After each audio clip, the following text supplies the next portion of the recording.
In this last video, we are installing the adjustable hooks onto your system. Now, the type of hooks will be determined by the type of hanger you have chosen.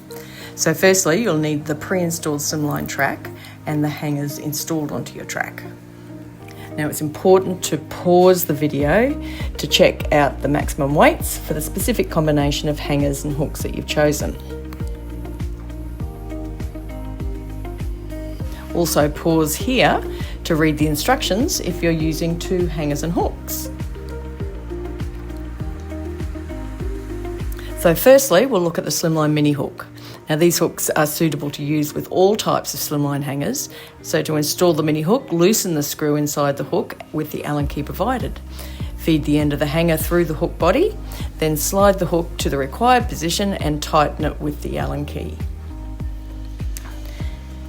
Now, the push button hooks are the most convenient as they adjust with just the press of a button, and all the hooks are used in the same manner.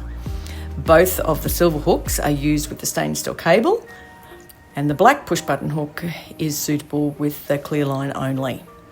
So thread the end of the hanger into the hole at the top of the hook, and you press down on the top of the hook and slide it to the required position. Release the button and ensure it's secure. Note that the security hook includes a metal latch that requires the front and back pressure to release to help stop art theft. Now your hooks are in place, you can hang your picture.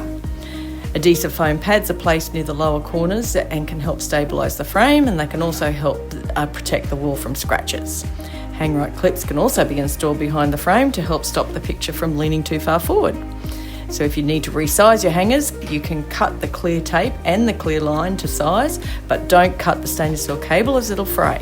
Roll up any extra and hang from the hook behind the picture. And that's it. Your Slimline hanging system is now complete.